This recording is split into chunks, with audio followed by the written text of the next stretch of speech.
तो चलिए आइए हम लोग शुरू करते हैं एक अपने प्रीवियस ईयर पेपर की सीरीज़ में। एक अगला प्रीवियस ईयर पेपर पूरा सॉल्व करते हैं, एसएससी सीजीएल टीयर 1। इस बार हम लोग करते हैं 14 जुलाई 2023 का शिफ्ट 1। तो अभी हमने 2022 के एक 4 शिफ्ट ऑलरेडी सॉल्व कर रखी हैं, अगर आप देखेंगे तो आपको मिल जाएंगे चारों। उसके बाद अब हम लोग आ गए हैं 2023 में, इसकी हम लोग 4 शिफ्ट करेंगे। फिर अब हम लोग इसके बाद कोई और ईयर देख लेंगे या 2022 देख लेंगे, जैसा भी देखेंगे। इसकी पहले सारी शिफ्ट खत्म कर लेते हैं पहले दिन की। तो ऐसे मिक्स एंड मैच करने से क्या होगा ना कि हम लोग एक ही साल की सारे शिफ्ट के पैटर्न में फंसेंगे नहीं। करेंगे हम सारे, बट मिक्स एंड मैच करके करेंगे, ठीक है। तो चलिए complete solution with detail explanation. आइए अपना पहला क्वेश्चन देखते हैं। पहला क्वेश्चन क्या कह रहा है कि Neetu have been waiting for me since 10 o'clock in the morning. इसमें ये कह रहे हैं कि हमको वो सेगमेंट दिखाना है जिसमें कि एरर है, ठीक है। अब नीतू क्या है, यहाँ सब्जेक्ट है। कितने लोग हैं, एक व्यक्ति है। और हैव किसके लिए आता है, हैव आता है प्लूरल के लिए, जब एक से ज्यादा लोग हो। सिंगुलर के लिए क्या आता है, हैज आता है। तो ये क्या कह रहे हैं कि नीतू मेरे लिए सुबह 10 बजे से वेट कर रही थी, ठीक है। तो यहां पर Neetu have been in the morning since 10 o'clock waiting for me, ये भी ठीक है, ये भी ठीक है, ये भी ठीक है। यहां प्रॉब्लम है, क्यों? क्योंकि हैव आता है किसके लिए, प्लूरल के लिए, और नीतू सब्जेक्ट क्या है, सिंगुलर है। तो क्या आएगा, नीतू हैज बीन, ठीक है। तो प्रॉब्लम कहाँ आई, प्रॉब्लम आई हमारे इस सेक्शन में, फर्स्ट में, ठीक। चलिए आगे देखते हैं। तो तरीका जैसे मैंने आपको पहले भी बताया है कि आपको 10 सेकेंड 15 सेकेंड वीडियो को पॉज करना है इसको, और खुद देखना है कि आप बना पा रहे हैं कि नहीं, और उसके बाद फिर प्ले बटन दबाइए और आगे बढ़िए, देखिए कि मैं कैसे बना रहा हूँ, ठीक है। Question number 2, her dog can climb under the fence. Fence मतलब होता है बाड़, जैसे हम लोग खेत के चारों तरफ बाड़ लगाते हैं ना, ये। और क्लाइंब मतलब चढ़ना, डॉग मतलब कुत्ता, उसका कुत्ता फेंस के बाड़ के अंदर नीचे चढ़ सकता है कि नहीं। अब बाड़ के ऊपर चढ़ना होता है अगर कुत्ते को फांदना है, या नीचे से फांदेगा, ठीक है। तो अंडर द फेंस का हमें क्या बताना है, एंटोनिम। तो अंडर अगर मतलब होता है नीचे, ठीक है। तो बीनीथ मतलब क्या होता है, बीनीथ मैंने एक दिन आपको बताया था कि कई लेयर्स के नीचे कोई सामान पड़ा होता है, तो हम उसको क्या बोलते हैं, बीनीथ। बिहाइंड मतलब पीछे, सिंक मतलब डूबना, और ओवर मतलब उसके ऊपर से,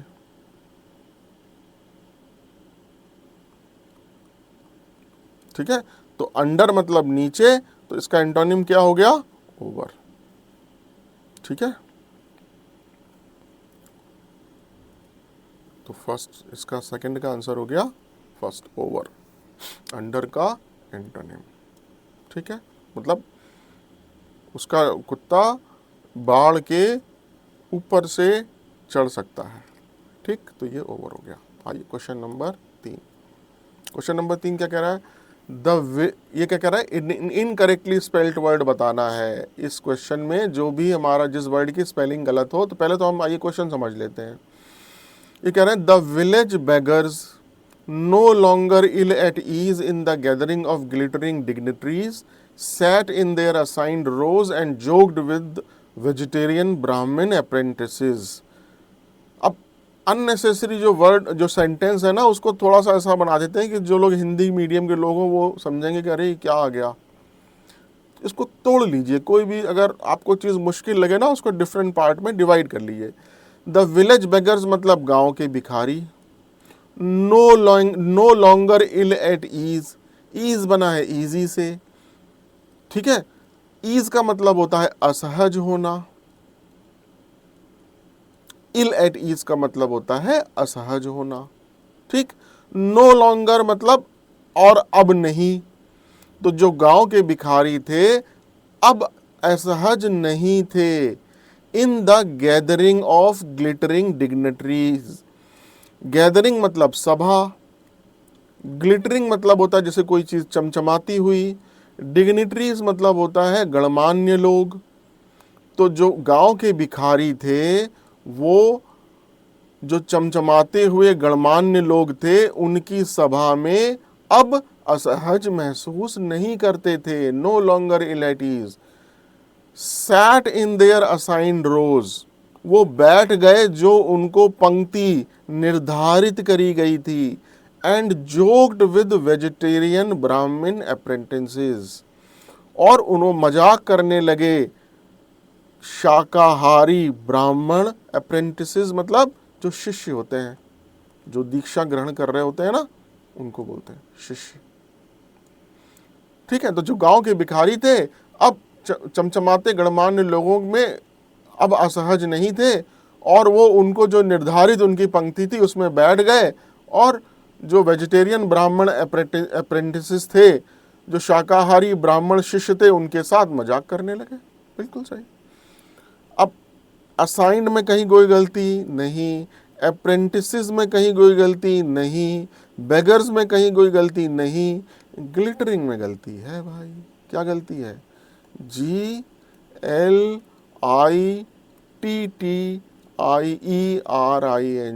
ग्लिटरिंग सही वर्ड है। ठीक है, ग्लिटर करना, चमचमाना, वहां से बना है ग्लिटरिंग। ठीक है, चलिए आइए अगला क्वेश्चन। तो आराम से धीरे धीरे हम लोग एक एक क्वेश्चन को समझेंगे और करेंगे। अब अगला क्वेश्चन क्या कह रहा है, मैं आपको 15 सेकेंड का टाइम दे रहा हूं, उसको आप पहले पढ़िए।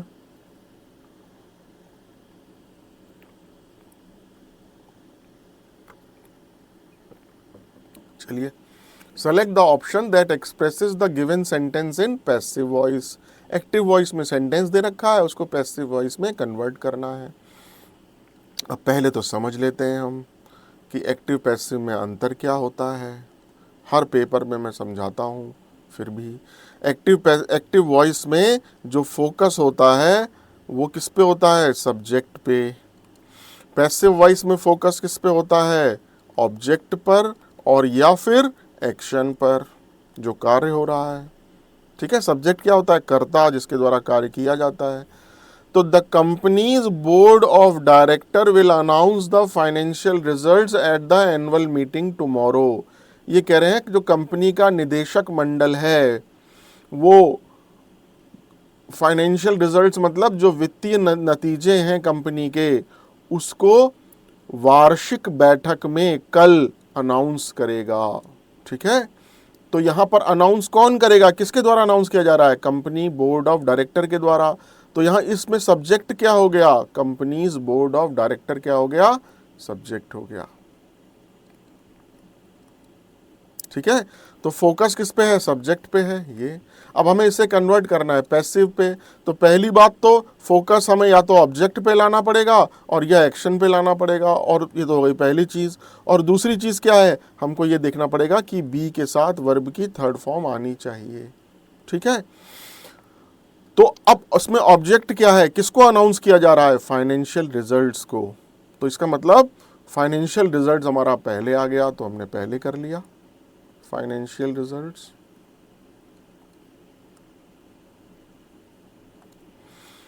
अब financial results will be, announce का क्या हो गया? अनाउंस्ड। तो financial results will be announced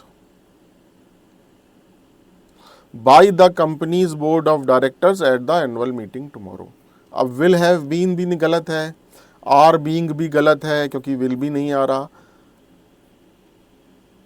the ये भी गलत है क्योंकि यहाँ will की बात हो रही है। The financial results will be announced, तो हमारा फोकस हो गया ऑब्जेक्ट पे और वर्ब के साथ, हम बी के साथ वर्ब की थर्ड फॉर्म आ गई, तो हमारी दोनों कंडीशन फुलफिल हो गई। इसलिए हमारा इसका सही आंसर क्या हो गया? फोर्थ। ठीक है, चलिए आइए अगला क्वेश्चन करते हैं। क्या कह रहे हैं? Select the grammatically correct sentence. ये कह रहे हैं जो हमारा ग्रामर के अनुसार जो करेक्ट सेंटेंस है उसको बताइए। अब यहाँ है पार्टिसिपेंट्स, क्या कह रहे हैं? The participants of the competition are waiting for their turn curiously. जो प्रतियोगिता में भाग लेने वाले प्रतिभागी हैं वो क्यूरियसली मतलब उत्सुकता से अपनी बारी का इंतज़ार कर रहे हैं। अब जो पार्टिसिपेंट्स हैं, जिसको हिंदी में बोलते हैं प्रतिभागी, ये एक है कि एक से ज़्यादा है? एक से ज़्यादा है क्योंकि प्लूरल है। तो यहाँ पर जो वर्ब है, हेल्पिंग वर्ब, वो क्या आएगा? वो भी प्लूरल आएगा। तो the participants of the competition is तो नहीं आएगा ना, क्योंकि बात हो रही है पार्टिसिपेंट्स की, तो इज होता है सिंगुलर। इज एम आर ये होते हैं सिंगुलर, इज एम सिंगुलर होता है। Participants of the competition is waiting for their turn, ये भी गलत है क्योंकि यहाँ ए पार्टिसिपेंट्स आ गया, यहाँ तो द पार्टिसिपेंट्स हैं, ये भी गलत हो गया। The participants of the competition has been waiting, ये भी गलत है। क्यों? क्योंकि यहां तो आर। अब यहां पे अगर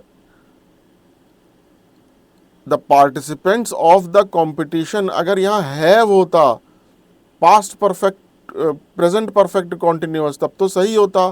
क्यों? क्योंकि पार्टिसिपेंट्स किस में है? प्लूरल में। तो यहां अगर हैव होता तब तो सही होता, लेकिन यहाँ हैव है नहीं, यहाँ है हैज। अब अगला देखते हैं, the participants of the competition are waiting. अब आर किसके लिए आया? पार्टिसिपेंट्स के लिए। और आर क्या होता है? प्लूरल के लिए। पार्टिसिपेंट्स भी प्लूरल है, तो हमारा आंसर क्या सही हो गया? 1। ठीक है, चलिए अगला क्वेश्चन करते हैं।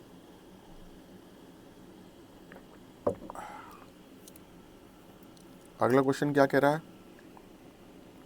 अगला क्वेश्चन कह रहा है, select the most appropriate homonym to fill in the blank.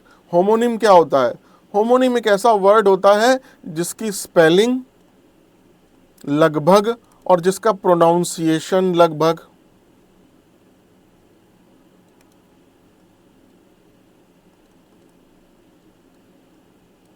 ये लगभग सिमिलर होता है। ठीक है, a word that is spelled and pronounced like another word but has a different meaning, लेकिन उसका जो मीनिंग होता है वो अलग होता है। अच्छा, the Hunter dogs. Hunter dogs मतलब क्या होते हैं? डॉग्स मतलब कुत्ते, हंटर मतलब शिकारी, जो शिकारी कुत्ते हैं। फॉलोड द हाइनाज, उन्होंने, जो हाइना मतलब होता है लकड़बग्घा, उन्होंने लकड़बग्घा को, लकड़बग्घा के, क्योंकि एपोस्ट्रोफी एस लगा है ना, इसलिए लकड़बग्घा के किसको फॉलो किया? यहाँ फिल इन द ब्लैंक भरना है। सेंस मतलब होता है किसी चीज का भाव, भाव मतलब कीमत नहीं, उसका क्या सेंस, क्या मीनिंग निकल रहा है। सेंट मतलब होता है उसकी सुगंध। ठीक, सेंस मतलब होता है इंद्री, और सेंट्स मतलब होता है जैसे डॉलर का सेंट होता है ना, जैसे हमारे रुपए में पैसा होता है, वैसे डॉलर का इकाई सेंट होता है। अब जो हंटर डॉग हैं, जो शिकारी कुत्ते हैं, उसने हाइना की किसको फॉलो किया, किसका पीछा किया? सेंट का, सुगंध का। ठीक है, यहाँ क्या आया? सेंट। इसका आंसर नंबर 2 सही है।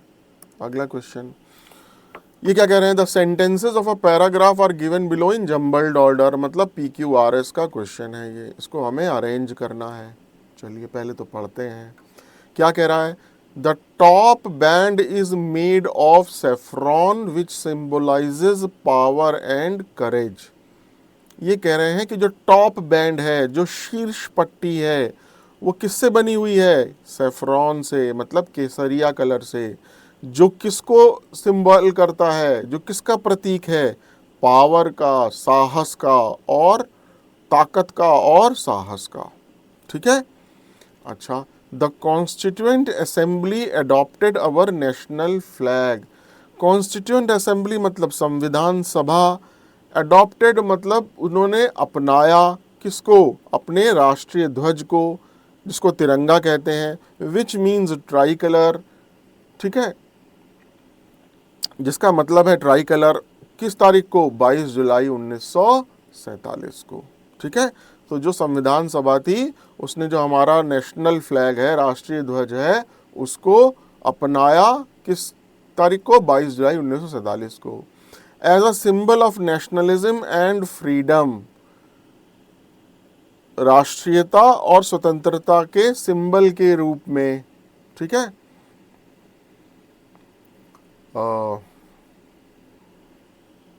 सिंबल मतलब क्या होता है, प्रतीक के रूप में। It is fashioned from khadi, यह खादी से बना है। Which is domestically spun Indian cotton, spun मतलब जिसे बोलते हैं ना कता हुआ, हम खादी को काटते हैं ना, जो कि भारतीय जो कॉटन है, भारतीय जो कपास है उससे कता हुआ है, ठीक है। इट फीचर्स 3 हॉरिजेंटल स्ट्राइप्स, इसके अंदर 3 हॉरिजेंटल मतलब होता है ये इस तरह की, ठीक है, सीधी पट्टियां हैं। That are all the same with, जिनकी सबकी चौड़ाई सेम है। तो PQRS करने के पहले मैंने आपको इसका हिंदी में मतलब समझा दिया, ठीक है। तो चलिए, अब हमने जब ये चारों सेंटेंसेस पढ़ लिए, हमें इसका मीनिंग भी समझ में आ गया, तो हमें एक बात समझ में आ गई कि चूंकि हमारा बी सेंटेंस इसको इंट्रोड्यूस कर रहा है नेशनल फ्लैग को, तिरंगा को, इसलिए हमारा जो ये शुरू कहाँ से होगा, बी से, ठीक है।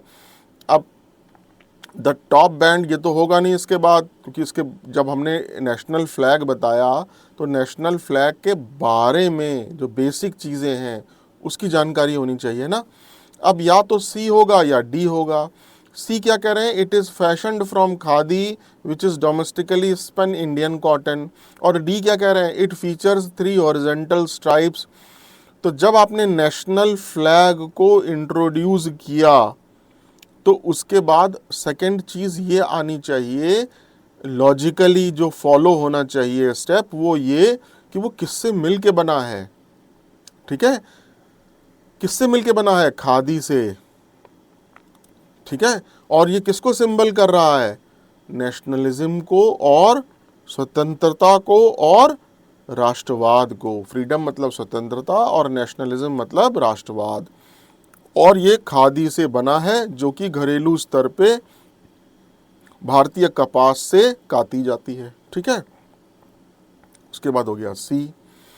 अब जब हमने ये बता दिया कि ये किसको सिंबल कर रहा है, किस कपड़े से मिलके बना हुआ है, उसके बाद बात आती है कि इसके अंदर 3 स्ट्रिप होती हैं, हॉरिजॉन्टल स्ट्रिप होती हैं, और जो तीनों की जो चौड़ाई होती है वो समान होती है। तो उसके बाद आ गया डी, ठीक। बी, देन सी, देन डी, और उसके बाद अब जब हमने बता दिया कि तीनों स्ट्रिप हैं, तो ये क्या कह रहे हैं, अब जो टॉप बैंड है, जो ऊपर की स्ट्रिप है, वो सैफरॉन कलर की होती है, जो किसको दर्शाती है, जो शक्ति और साहस को दिखाती है, ठीक है। तो जो टॉप बैंड है वो शक्ति और साहस को दिखाती है। तो हमारा क्या हो गया, ए। तो सेंटेंस करेक्ट क्या हो गया, BCDA। BCDA किसमें है, इसमें, ठीक है। तो कंफ्यूज मत होइएगा कि यहाँ पर इट आना है और यहाँ पर इट आना है, तो इनमें से कौन सा सही है। तो फिर दोबारा समझ लीजिए, ये वाला पहले सही क्यों नहीं हुआ, इसलिए नहीं हुआ कि जब आप नेशनल फ्लैग की बात कर रहे हैं तो नेशनल फ्लैग की स्ट्राइप्स के बारे में बात करने के पहले आपको ये बताना पड़ेगा कि वो स्ट्राइप्स जो हैं वो किस कपड़े से बन के मिलके बनी हैं और वो किस चीज़ को सिंबल कर रही हैं, ठीक है, किस चीज़ का प्रतीक बता रही हैं। उसके बाद बात आएगी सिंबल की, उसके बाद बात आएगी स्ट्राइप्स की, ठीक। चलिए, ये हमारा क्वेश्चन नंबर 7 हो गया। आइए अगला क्वेश्चन करते हैं। अगला क्वेश्चन क्या कह रहा है, she is dash a peacock in the blue satin sari. वो कह रहे हैं कि जो मोस्ट अप्रोप्रिएट ऑप्शन है, जो उपयुक्त ऑप्शन है, उसको फिल इन द ब्लैंक में भरो, ठीक। शी इज, वह है, अ पीकॉक, पीकॉक मतलब मोर, in the blue satin sari, वह नीली सैटिन साड़ी में एक मोर की तरह क्या लगेगा। ये पहला है वेरी ब्यूटीफुल एज, ये तो कुछ ग्रामेटिकली ही नहीं बन रहा। फिर है सो ब्यूटीफुल एज, फिर है एज ब्यूटीफुल एज, और फिर है ब्यूटीफुल लाइक, ठीक है। तो ये तो ग्रामेटिकली ही गलत हो गया। अब सो ब्यूटीफुल एज क्यों नहीं हुआ, हालांकि ये ग्रामेटिकली सही है, ठीक। तो ये इसलिए नहीं हुआ क्योंकि जहां पर सो ब्यूटीफुल एज होता है ना, वहां पर होता है जब हम किसी चीज की तुलना किसी किसी रिजल्टेंट में या कॉन्सिक्वेंस में करते हैं। जैसे the park is so beautiful as a green orchard. मतलब जो पार्क है वो इतना खूबसूरत है कि वो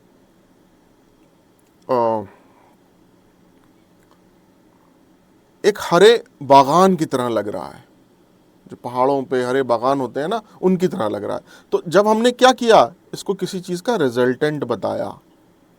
ठीक है, एक और एग्जांपल लेता हूं। She is so beautiful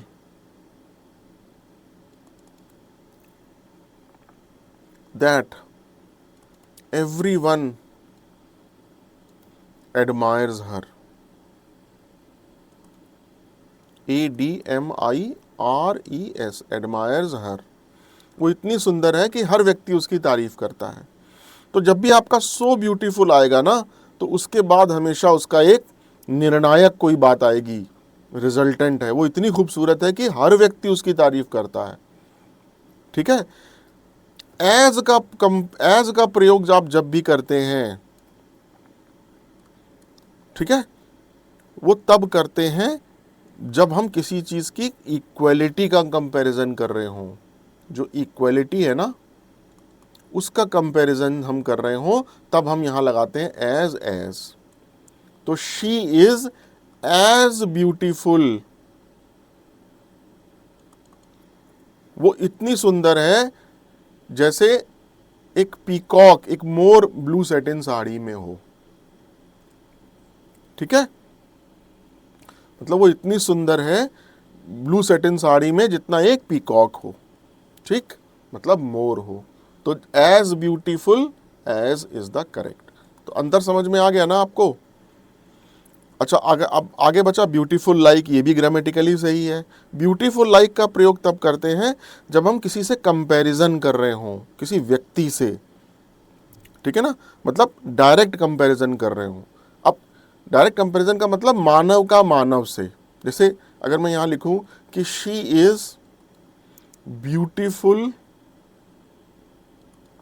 like an actress.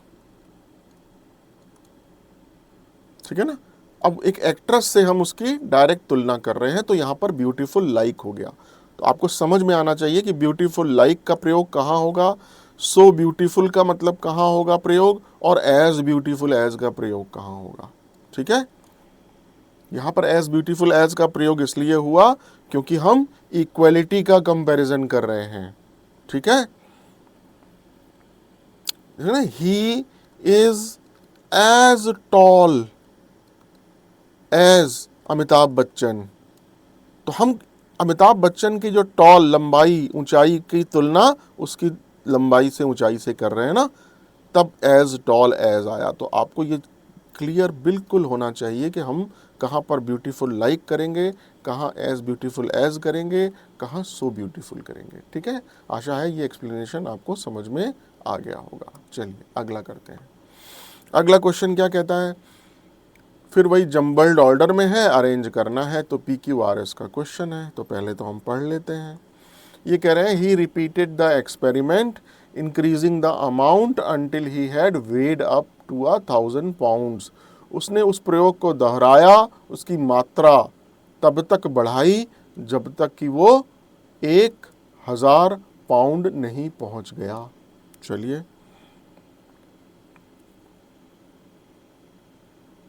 During the spring of 1717, 1717 के वसंत के दौरान, the iron foundries in a remote district were often visited by a thin middle aged man with a notebook. Remote district मतलब दूर दराज का इलाका, और iron foundry मतलब ऐसी जगह जहां पर वो ढलाई होती है ना लोहे की, वो बोलते हैं आयरन फाउंड्रीज।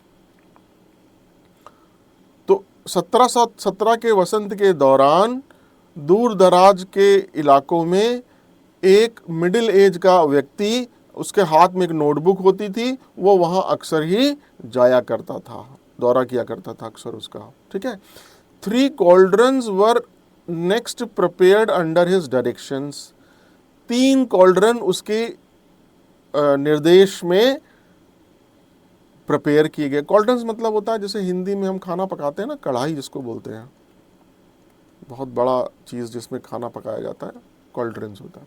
तो 3 कढ़ाई उसकी निर्देशन में बनाई गई। He would way out 2 pounds of iron, वो 2 पाउंड लोहे को तौलता। हैव देम हीटेड, उनको तब तक गर्म करता जब तक कि वो रेड हॉट, गर्म लाल ना हो जाए। And then weigh them again, और उसके बाद उसको फिर गर्म करता। तो ये तो हमने इसका मतलब समझ लिया। अच्छा, अब हमें ये देखना है कि यहां पर कौन इंट्रोड्यूस कर रहा है इसको। ठीक, तो अगर आप यहां ध्यान दें, अब यहां आ रहा है 3 कॉल्ड्रन्स वर नेक्स्ट प्रिपेयर्ड, उसके बाद प्रिपेयर करी गई, तो यहां से भी शुरू नहीं होगा। He would way out 2 pounds of iron, have them heated till दे, ये भी बात नहीं बन रही। ही रिपीटेड द एक्सपेरिमेंट, एक्सपेरिमेंट को रिपीट किया, इसका मतलब पहले कहीं एक्सपेरिमेंट की बात हो रही होगी, ये भी बात नहीं बन रही। तो क्या बात बन रही है? During the spring of 1717 the iron foundries in a remote district were often visited by, यहाँ ये बात हो रही है कि हाँ किसी चीज़ को इंट्रोड्यूस कर रहे हैं। ठीक है, कि 1717 के वसंत के दौरान एक दूर दराज के इलाके में लौ डलाई कारखानों का वो अक्सर दौरा करता था। ठीक है, तो इसका मतलब सेंटेंस कहाँ से शुरू हुआ? बी से हुआ। अच्छा, उसके बाद वो क्या करता था? He would weigh out 2 pounds of iron, have them heated till they were red hot and then weighed them again. उसके बाद वो क्या करता था? वो 2 पाउंड आयरन के उनका वे करता था, उनको तौलता था और उनको गर्म करता था जब तक कि वो रेड हॉट ना हो जाए, और उनको वे करता था। और उसके बाद वो क्या करता था? ही रिपीटेड द एक्सपेरिमेंट, तो यानी कि ये जो एक्सपेरिमेंट था उसको वो रिपीट करता था। तो यानी रिपीट किसको कर रहा है? इस एक्सपेरिमेंट को। इसका मतलब एक बात और समझ में आ गई कि डी के बाद ए होगा। तो पहली बात ये समझ में आ गई कि सेंटेंस बी से शुरू होगा, दूसरी बात ये समझ में आ गई कि डी के बाद ए होगा। ठीक, अब जब डी के बाद ए होगा तो बी से सेंटेंस शुरू हो रहा है, डी के बाद ए है, तो लास्ट क्या बचा? C. 3 cauldrons were next prepared under his direction, उसके बाद उसकी डायरेक्शन में 3 कढ़ाइयाँ प्रिपेयर करी गई, तैयार की गई, तो यहाँ हो गया सी। तो बी, डी, ए, सी बिल्कुल सही बैठ रहा है। ठीक, मैंने जैसे पहले भी बताया कि पी क्यू आर एस जो है वो इंट्यूशन पे डिपेंड करता है, ज़्यादा समझाना थोड़ा सा इसको इसीलिए मुश्किल होता है। ठीक है ना, क्योंकि जब आप किसी चीज़ की बहुत ज़्यादा रीडिंग कर लेते हैं तो आपको समझ में आने लगता है कि इसके बाद यही आना चाहिए, यही आना चाहिए, यही आना चाहिए। इसके लिए आपकी रीडिंग अच्छी होनी चाहिए। ठीक है, चलिए, तो इसका आंसर हो गया फर्स्ट। अगला question, question number 10। Question number 10 क्या कहता है कि इन बिहार, बिहार में है किसका? ये पहले बात तो Chambal dollar P Q R S, sentences को अरेंज करना है कि बिहार में और मध्य भारत में, सेंट्रल इंडिया में विशेषतया हर डिस्ट्रिक्ट में had smelters that used local deposits of ore to produce iron, which was widely used for the manufacture of implements and tools of daily use.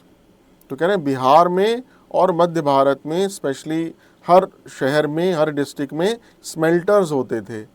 ठीक है, स्मेल्टर मतलब होता है ढालने वाले।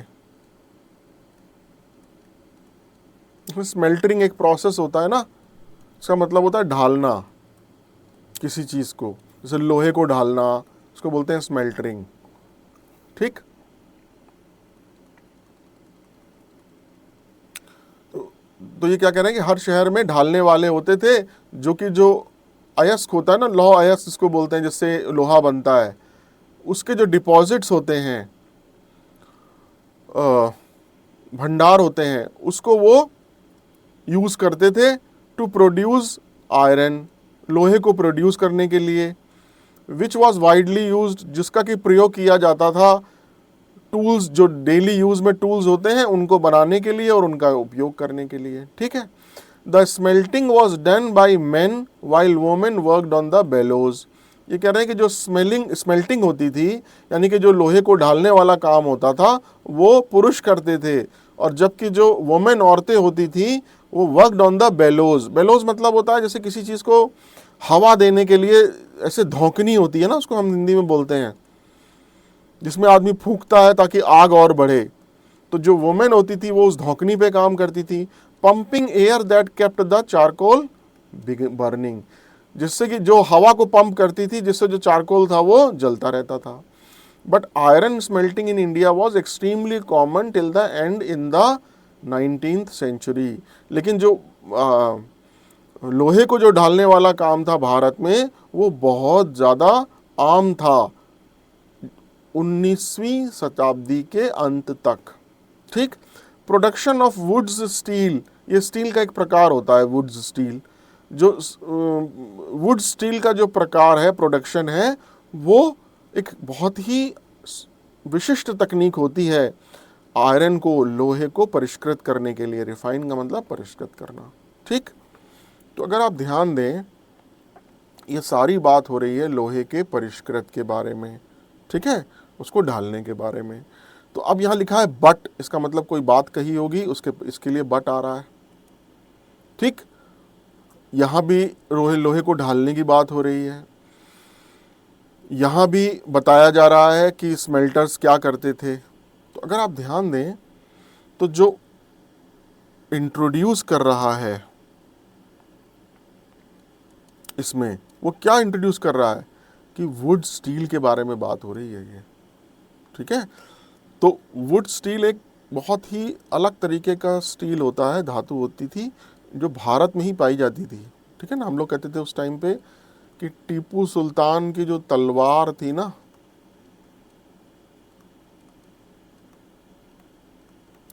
उसकी जो क्या बोलते हैं उसको, तलवार का जो किनारा होता है, धार होती थी, वो वुड स्टील की बनाई जाती थी। इतनी मतलब अंग्रेज भी चौंक जाते थे कि ये कैसा लोहा है, क्योंकि वो कहीं भी नहीं मिलता था। और चलिए, तो मेरा कहने का मतलब ये है कि हमें एक बात ये समझ में आ गई कि यहाँ पर देखिए, इस सेंटेंस का बाकी किसी से कोई लिंक नहीं है।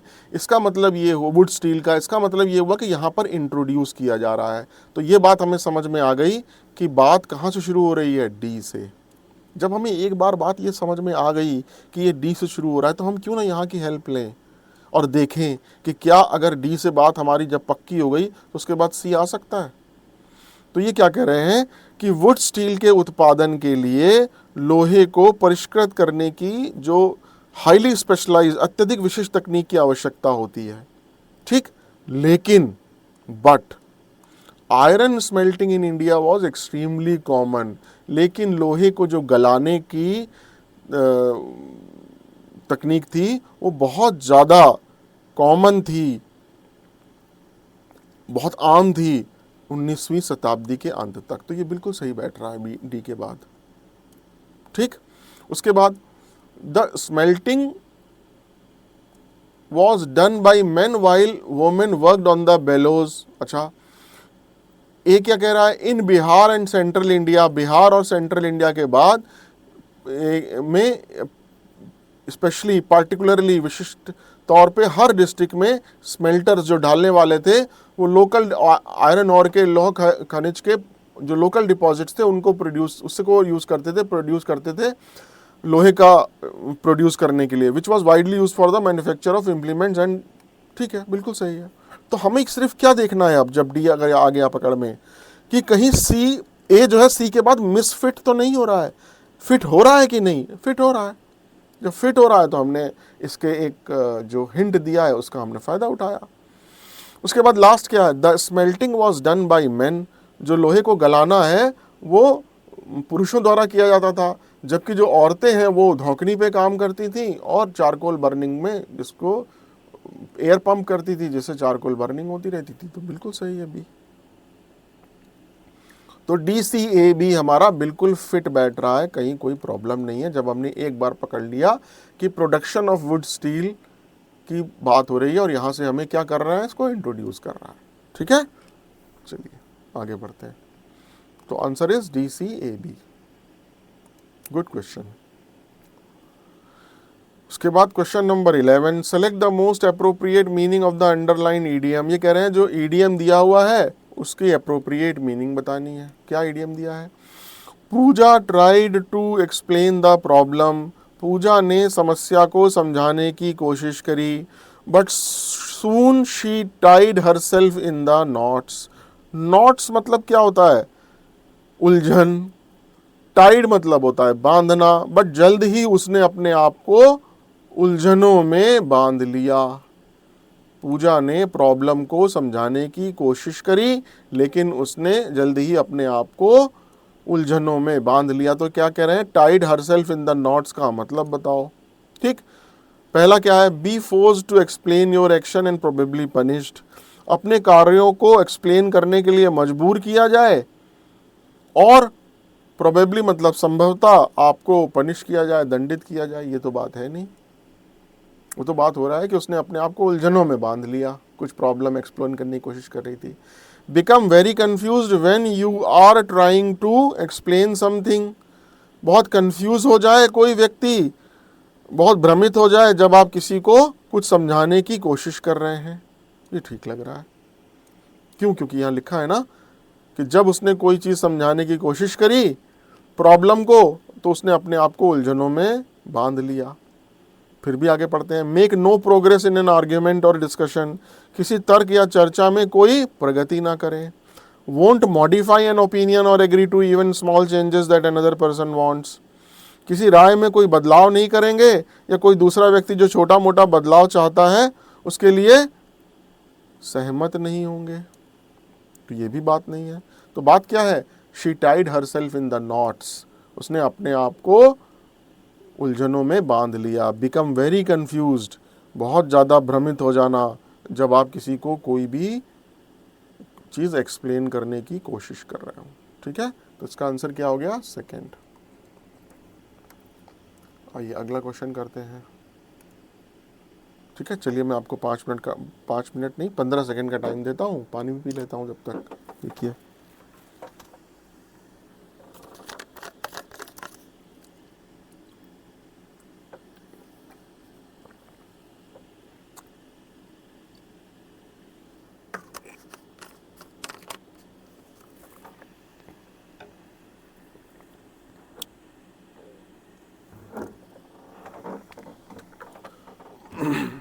ये क्या कह रहे हैं, select the correct spelling, spelling बता रहे हैं, करेक्ट बताइए। दे denied having any association with the terrorist, उन्होंने आतंकवादियों के साथ किसी भी तरह के संबंध से इनकार किया। डिनाई मतलब इनकार करना। ठीक, अब इसके लिए तो भाई आपको सही स्पेलिंग मालूम होनी ही चाहिए, और बहुत इजी है ये तो, हम मतलब रोज ही पढ़ते हैं। तो इसीलिए मैंने बार बार आपको बोला कि इंग्लिश का पेपर टीयर 1 और टीयर 2 में सॉल्व करने का को बहुत मदद करता है English reading. Reading newspaper, reading NCERT book से शुरू कर दीजिए, मैं क्लास में भी कई बार बोलता हूँ। अब ये गलत, ये गलत, ये गलत, ये सही। ASSOCIATION,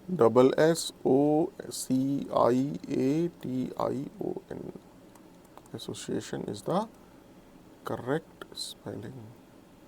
ठीक है, इसमें तो आपको स्पेलिंग मालूम ही होनी चाहिए। क्वेश्चन नंबर 13, क्वेश्चन नंबर 13 क्या कह रहा है, क्वेश्चन नंबर 13 ये कह रहा है कि अप्रोप्रिएट पर्यायवाची सिनोनिम चुनना है हमको दिए हुए शब्द का। फीबल, फीबल का मतलब क्या होता है पहले तो ये बताइए। फीबल का मतलब होता है कोई व्यक्ति जो कमजोर हो, ठीक है। जैसे एग्जाम्पल क्या लिखेंगे कि he was a feeble weak old man, या he was a feeble helpless old man. वो एक बहुत ही कमज़ोर और जिसकी कोई मदद करने वाला नहीं था वैसा बूढ़ा व्यक्ति था, ठीक है। तो फीबल का मतलब क्या हो गया, कमज़ोर।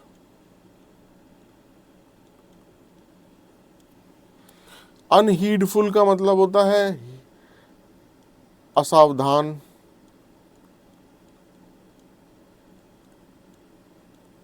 स्ट्रॉन्ग का मतलब होता है मजबूत, बलवान। वीक का मतलब होता है कमजोर।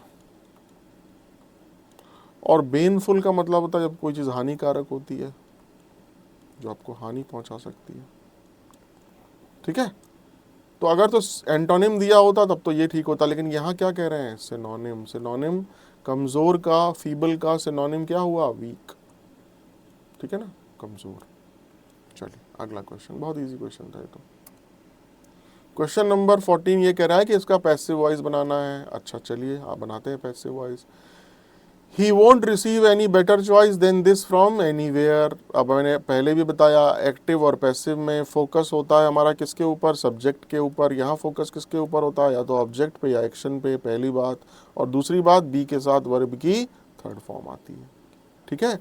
अब he won't receive any better choice than this from anywhere, उसको इससे बेहतर विकल्प कहीं से नहीं मिलेगा। अब किसको नहीं मिलेगा, ही को, तो यहां है सब्जेक्ट। और क्या नहीं मिलेगा, एनी बेटर चॉइस, तो ये हो गया ऑब्जेक्ट। तो हमें पैसिव बनाना है ना, तो फोकस किस पे होना चाहिए, ऑब्जेक्ट पे। तो एनी बेटर चॉइस पहले आ गया, ठीक। और एक्टिव पैसिव में हम टेंस में चेंज नहीं करते, ठीक है। तो एनी बेटर चॉइस और बी के साथ क्या आना है, वर्ब की third form. Any better choice won't have been be, ये तो गलत हो गया, बन ही नहीं रहा, ग्रामेटिकली गलत है। Any better choice should not be received, या शुड नॉट की तो बात ही नहीं आई, ये भी गलत। Any better choice would not have received by him, have कहाँ से आ गया यहाँ पे, तो हैव की तो टेंस की तो बात ही नहीं हो रही, कोई परफेक्ट टेंस की। और दूसरी बात इसमें, चलिए वो तो ठीक है, कोई बात नहीं है। Any better choice won't be received, तो ही वोंट है ना, मतलब वुड नॉट का शॉर्ट फॉर्म होता है वोंट, तो वोंट फिर बी, बी के साथ वर्ब की थर्ड फॉर्म। और फोकस किस पे है, एनी बेटर चॉइस पे। तो any better choice won't be, then verb की थर्ड फॉर्म रिसीव्ड। तो क्या हो गया, बिल्कुल सही बैठ गया हमारा ये आंसर। क्या हो गया, फर्स्ट फोकस भी हो गया हमारा ऑब्जेक्ट पे, टेंस भी हमारा चेंज नहीं हुआ, और बी के साथ हमारी वर्ब की थर्ड फॉर्म भी आ गई। चलिए वेरी नाइस, बहुत easy. Question number 15, select the most appropriate option that can substitute the underlined segment in the given sentence. हमें उपयुक्त ऑप्शन चूज करना है जो कि दिए हुए सेंटेंस में जो अंडरलाइन सेगमेंट है उसको विस्थापित कर सके, सब्स्टिट्यूट कर सके, ठीक है। क्या कहते हैं, वी मस्ट रिमेंबर, हमें याद रखना चाहिए, that what we teach our children, कि हम बच्चों को जो सिखाते हैं, is what we inculcate in them, हम उनके अंदर वही विकसित करते हैं, ठीक है। तो हमें याद रखना चाहिए कि हम बच्चों को जो चीज़ सिखाते हैं हम उनमें वही चीज़ विकसित करते हैं, ठीक है। चलिए पहला मतलब है इंडेंजर, इंडेंजर मतलब खतरे में होना। इंस्पायर का मतलब होता है प्रेरणा देना।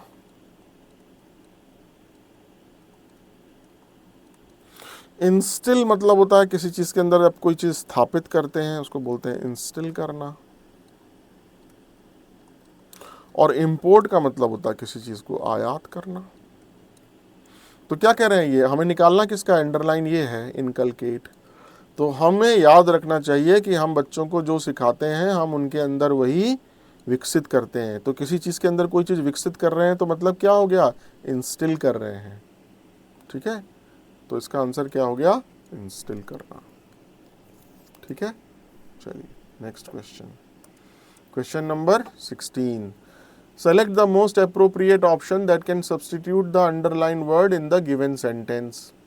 कह रहे हैं उपयुक्त ऑप्शन जो है वो बताइए जो कि अंडरलाइन वर्ड को सब्सटीट्यूट कर सके, one word substitution.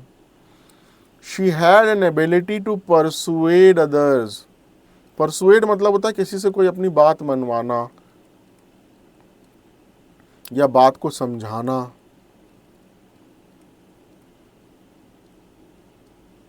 The salesman was able to persuade me to buy his product. जो सेल्समैन था वो मुझे अपने प्रोडक्ट को सेल करने में समर्थ रहा, अपनी उसकी बात को मुझे समझाने में, ठीक है, मुझे मनवाने में अपनी बात को समर्थ रहा। चलिए अब हमें किसका वन वर्ड सब्स्टिट्यूशन निकालना है, परसुएड का। हॉल्ट मतलब होता है रुकना। सप्रेस मतलब होता है किसी चीज को दबाना, never suppress your feelings. Outreach मतलब होता है आक्रोश। और इम्प्रेस मतलब क्या होता है, इम्प्रेस मतलब होता है किसी चीज को प्रभावित करना। ठीक है, तो उसके अंदर एक एबिलिटी है, उसके अंदर एक क्षमता है, गुण है दूसरों को प्रभावित करने की, दूसरों को अपनी बात समझाने की। जब कोई व्यक्ति आपकी बात से प्रभावित होगा तभी तो आप उसकी बात को समझोगे। ठीक है ना, तो परसुएड का वन वर्ड सब्स्टिट्यूशन क्या हो गया, इम्प्रेस।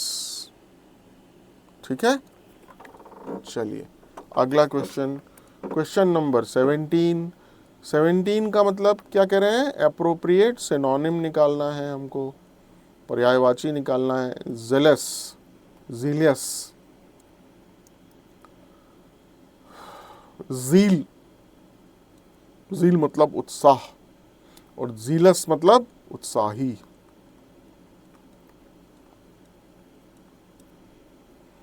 ठीक है, इनडिफरेंट मतलब उदासीन।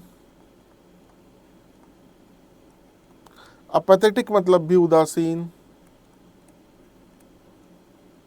डिटैच्ड मतलब कोई चीज किसी से अलग हो जाती है ना, पृथक जिसको बोलते हैं। और एंथुजियास्टिक मतलब उत्साही, उसके अंदर बहुत एंथुजियाज्म है।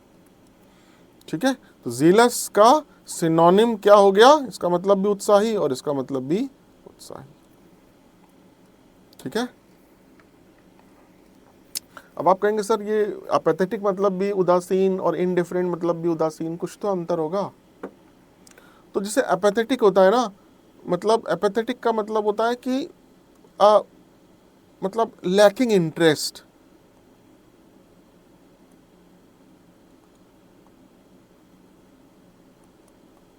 और नो डिजायर, कोई इच्छा नहीं है एक्ट करने की, नो डिजायर टू एक्ट।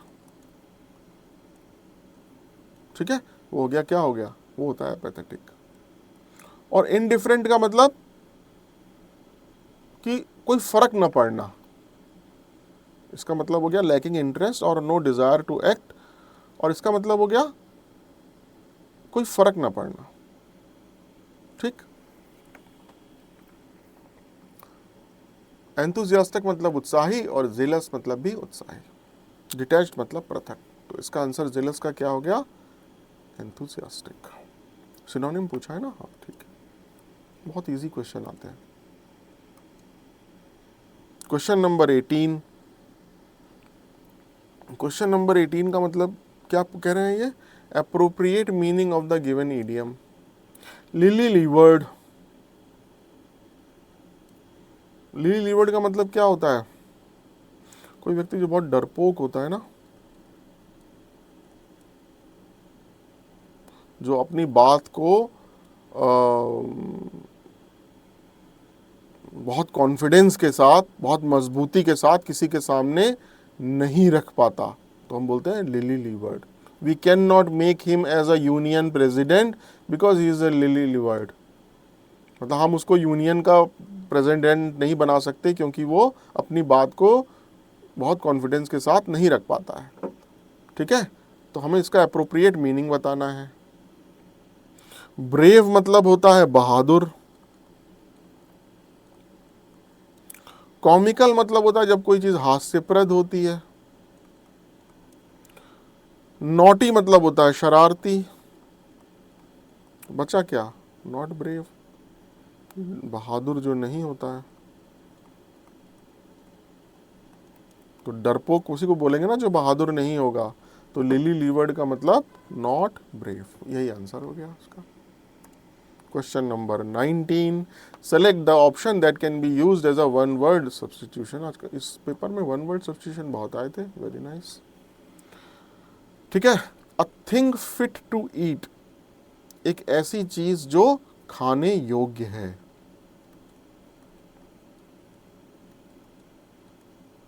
कोई इडियम नहीं है, ये एक ग्रुप ऑफ वर्ड्स है। अ थिंग, ऐसी वस्तु, फिट मतलब जो योग्य है, ईट मतलब खाने, तो ऐसी वस्तु जो खाने योग्य है। अब देखिए, एलिजिबल मतलब होता है योग्य, you are eligible to appear in the exam.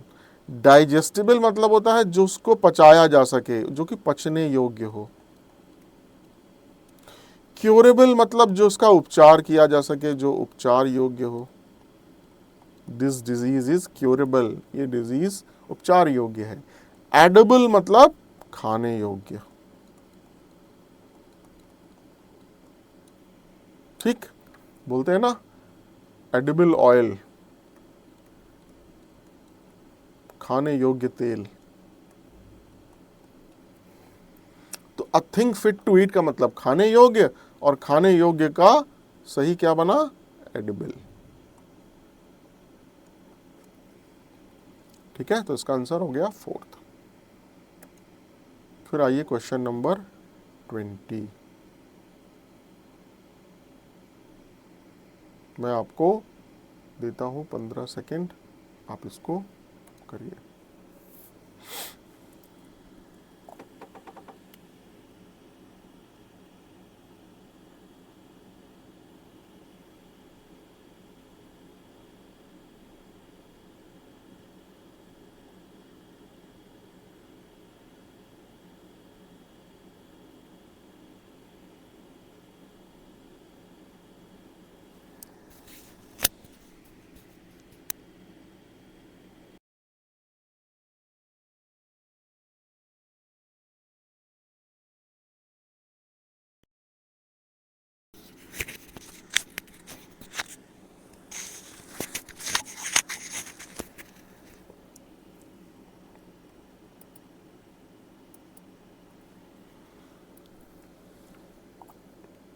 चलिए, आशा आपने पढ़ लिया होगा, मेरा एक फ़ोन आ गया था।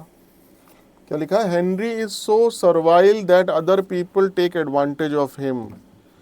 हेनरी इतना ज़्यादा सर्वाइल है कि बाकी लोग उसका फ़ायदा उठाते हैं। सर्वाइल का मतलब क्या होता है? सर्वाइल का मतलब होता है कि मतलब ऐसा व्यक्ति जो डरपोक तो नहीं बोलेंगे, मतलब जो हमेशा दूसरों को खुश करने के लिए लगा होता है। जो सर्वाइल है ना, ये सर्वाइल मतलब होता है very eager to please others, to please and serve others.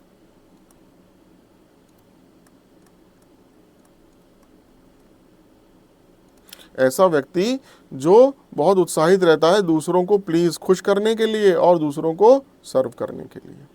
ठीक है, तो क्या क्या बताना है हमको? एंटोनिम बताना है। तो हेनरी इतना ज़्यादा सर्वाइल है, हेनरी इतना ज़्यादा दूसरे लोगों को खुश करने के लिए लगा रहता है कि जो बाकी व्यक्ति हैं वो उसका फ़ायदा उठाते हैं। टेक एडवांटेज ऑफ हिम मतलब उसका फ़ायदा उठाते हैं। एरोगेंट मतलब अहंकारी। शीपिश मतलब मूर्खतापूर्ण बोलते हैं शीपिश को, या बहुत ही बेकार सी, शीपिश स्माइल, मूर्खतापूर्ण मुस्कुराहट। बिकरिंग मतलब कलह करना, बोलते रहना किसी के बारे में। कनिंग मतलब चालाक, ठीक है।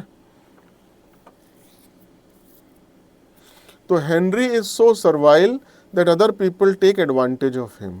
तो सर्वाइल मतलब एक ऐसा व्यक्ति जो बहुत ही दबा कुचला, दूसरे की हमेशा खुश करने में लगा रहता है, दूसरे की सेवा करने में लगा होता है। तो इसका एंटोनिम होगा क्या? जो आदमी दबा कुचला रहता है उसका एंटोनिम क्या हो गया? अहंकारी। जो आदमी अहंकार में होता है वो किसी की नहीं सुनता, वो किसी को खुश नहीं करना चाहता, वो किसी की सेवा नहीं करना चाहता। तो इसका आंसर क्या हो गया? एरोगेंट, ठीक है। हो सकता है आपके दिमाग में ये भी बात आ रही हो, कनिंग, ये तो हो ही नहीं सकते। बट कनिंग जो है ना, चालाक, उसका जो सर्वाइल का एंटोनिम ना कनिंग नहीं होगा। चालाक एक दूसरी चीज आ गई। सर्वाइल मतलब दबा कुचला व्यक्ति। किसी ने कुछ कह दिया तो उसको जवाब नहीं दिया, हालांकि जवाब देना नहीं चाहिए, लेकिन चलिए इसका आंसर एरोगेंट ही है। क्यों? क्योंकि दबा कुचला व्यक्ति जो हमेशा दूसरे को खुश करने की कोशिश करता है या दूसरे को सर्व करने की कोशिश करता है, उसका एंटोनिम हो गया एरोगेंट, ठीक है। चलिए, तो चलिए हम लोगों ने 20 क्वेश्चन कर लिए। अब अगला हमारा है क्वेश्चन नंबर 21 से, और ये 21 से 25 के 5 क्वेश्चन हमारे किसके हैं? क्लोज टेस्ट के, ठीक है। चलिए आइए इस क्लोज टेस्ट को हम लोग शुरू करते हैं। तो हमारे पास ऑप्शन दिए होंगे 21 से 25 में, और हमें क्या करना है? हमें इन जो फिल इन दी ब्लैंक्स है उसमें उसका उपयुक्त जो है शब्द जो आएगा यहाँ पर वो भरना है, ठीक है। पहले आइए इसका मतलब समझ लेते हैं। क्या कह रहे हैं? Human life is dash a unique blessing which in turn depends on the dash of the self. ये कह रहे हैं ह्यूमन लाइफ मतलब मानव जीवन, यूनिक मतलब अद्वितीय, ब्लेसिंग मतलब वरदान। ये कह रहे हैं मानव जीवन एक अद्वितीय वरदान है जो कि निर्भर करता है on the dash of the self. Self मतलब खुद, जो खुद के किस पे डिपेंड करता है? तो human life is dash a unique blessing. Question number 1 में कंसीडरिंग प्रेजेंट कॉन्टिन्यूअस के लिए ये भी नहीं होगा, ये भी नहीं होगा, क्या होगा? कंसीडर्ड मतलब समझा जाता है, ठीक है, समझा जाता है। मानव जीवन एक अद्वितीय वरदान समझा जाता है, तो यहां क्या आएगा? Considered. Which in turn depends on the dash of the self, जो कि बदले में निर्भर करता है किसके लिए? किसके? अपने। विटनेस मतलब होता है गवाह। नोन मतलब होता है ज्ञात। अवेयर मतलब होता है जागरूक। और अवेयरनेस मतलब क्या होता है? जागरूकता, ठीक है। तो इसका मतलब क्या हुआ कि जो कि बदले में डिपेंड करता है अवेयरनेस ऑफ द सेल्फ। मतलब आप अपने प्रति अगर जागरूक हैं तो मानव जीवन एक वरदान है, ठीक है। He who is not aware of the self, वो व्यक्ति जो अपने प्रति जागरूक नहीं है, स्वयं के लिए जागरूक नहीं है, can neither have peace nor can he foster peaceful coexistence. ना तो वो उसको शांति है या शांति मिल सकती है, nor can he foster peaceful coexistence, ना ही वो शांतिपूर्ण सह अस्तित्व को बढ़ावा दे सकता है। फॉस्टर मतलब किसी चीज को बढ़ाना, ठीक है। We have to link our soul with God, हमें अपनी आत्मा को ईश्वर के साथ लिंक करना पड़ेगा, कनेक्ट करना पड़ेगा, जोड़ना पड़ेगा। With the physical word for substance, और जो भौतिक जगत से जोड़ना पड़ेगा। फिजिकल वर्ल्ड मतलब भौतिक जगत से जोड़ना होगा। ठीक है, आइए अगले पैराग्राफ पे चलते हैं। तो dash the formless God is invisible to the naked eye, our mind often wanders wherever it goes. तो फॉर्मलेस गॉड मतलब ऐसा ईश्वर जिसका कोई फॉर्म ना हो। हिंदी में इसको क्या बोलते हैं? निराकार। ठीक है, निराकार ब्रह्म या निराकार ईश्वर, जो कि हमें आंखों से, सामान्य आंखों से दिखाई नहीं पड़ता है। अवर माइंड ऑफन वेंडर्स, वेंडर्स मतलब होता है इधर उधर भटकना, इधर उधर घूमना। वेयर एवर इट गोज, तो हमारा जो माइंड है वो जहां भी जाता है तो इधर उधर भटकता है। तो यहां क्या आया, आइए इसको क्वेश्चन नंबर 3 में देखते हैं।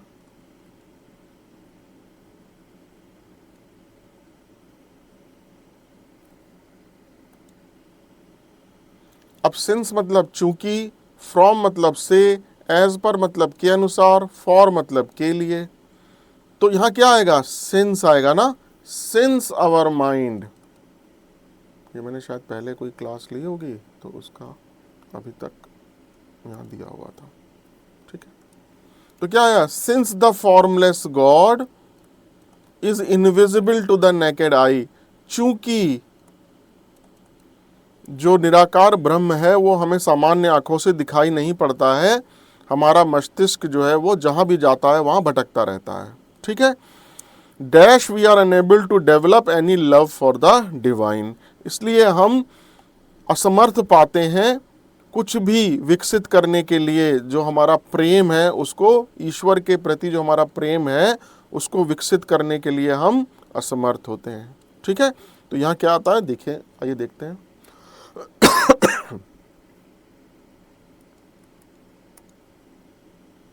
एज अ रिजल्ट का मतलब परिणाम स्वरूप,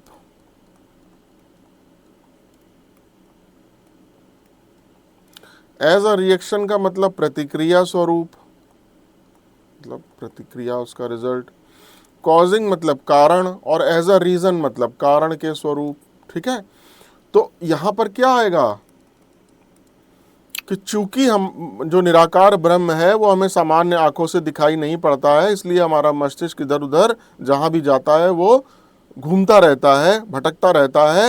एज अ रिजल्ट, उसके परिणाम स्वरूप हम कुछ अपना जो प्रेम है ईश्वर के प्रति उसको विकसित करने में असमर्थ रहते हैं। ठीक है, चलिए आइए आगे।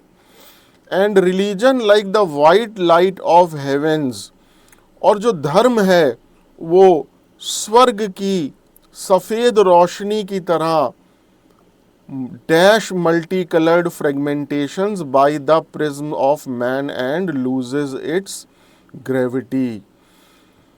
ग्रेविटी मतलब गंभीरता, अपनी गंभीरता को खो देता है, और जो जो धर्म है वो स्वर्ग की सफेद रोशनी की तरह डिफरेंट डिफरेंट कलर्ड के, फ्रेगमेंटेशन मतलब डिफरेंट डिफरेंट टुकड़े, उन टुकड़ों में क्या हो जाता है, अगर कोई चीज टुकड़ों में विभाजित हो रही है तो यहां पर क्या होगा? ब्रेक्स ही होगा ना, break into, breaks to, break from, breaks into. Religion क्या है? एक सिंगुलर है, और रिलीजन को ही बता रहे हैं कि रिलीजन जो है वो स्वर्ग से निकली सफेद रोशनी की तरह क्या हो जाता है? ब्रेक्स इनटू, टूट जाता है। किसमें?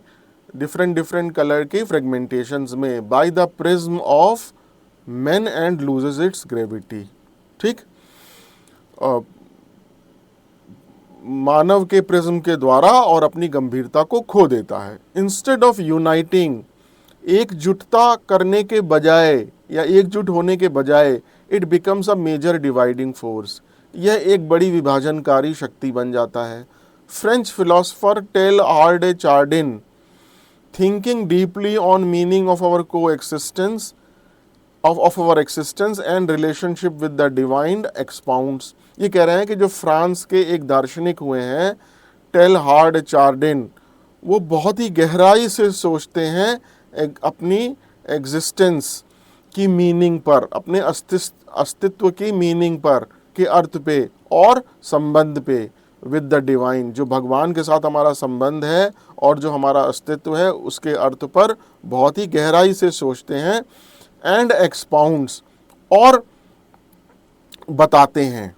ठीक है,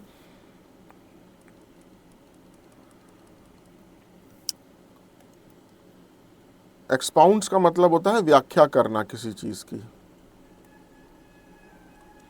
we are not human beings having a spiritual experience, हम कोई भी ऐसे मानव नहीं है जिनके अंदर स्पिरिचुअल एक्सपीरियंस है, जिनके अंदर आध्यात्मिक अनुभव है। वी आर स्पिरिचुअल बीइंग, हम बल्कि आध्यात्मिक प्राणी हैं, हैविंग अ ह्यूमन एक्सपीरियंस, ठीक, जिनके अंदर मानवीय अनुभव है। ठीक है, तो ये फ्रेंच फिलोसोफर टेलहार्डे चार्डिन ने बहुत गंभीरता से सोचते हुए हमारे एग्जिस्टेंस पे, अस्तित्व पे और ईश्वर के साथ हमारा जो संबंध है उसके बारे में व्याख्या करी कि हम लोग मानव जीवन ऐसे नहीं है जिनके अंदर आध्यात्मिक अनुभव है, बल्कि हम ऐसे आध्यात्मिक लोग हैं, आध्यात्मिक अनुभव वाले इंसान हैं, जिनके अंदर आध्यात्मिक प्राणी है। ठीक है, तो ये हमारा एक हो गया पैराग्राफ और हमने ये अपने 5 क्वेश्चन कर लिए। पहले का आंसर है कंसीडर्ड, सेकंड का आंसर है अवेयरनेस, थर्ड का आंसर है सिंस, फोर्थ का आंसर है एज अ रिजल्ट और फिफ्थ का आंसर है ब्रेक्स इनटू। ठीक है, चलिए, तो ये हमारा आज का जुलाई 2023 का शिफ्ट 1 ख़त्म हुआ। अब नेक्स्ट क्लास में हम लोग इसी की शिफ्ट 2 लेंगे। ठीक है, तो ऐसे मिक्स एंड मैच करके हम लोग एक एक पेपर सॉल्व करेंगे। ठीक है, चलिए, आप लोग मेरे साथ बने रहें, इसके लिए आपका बहुत बहुत धन्यवाद। Thank you so much.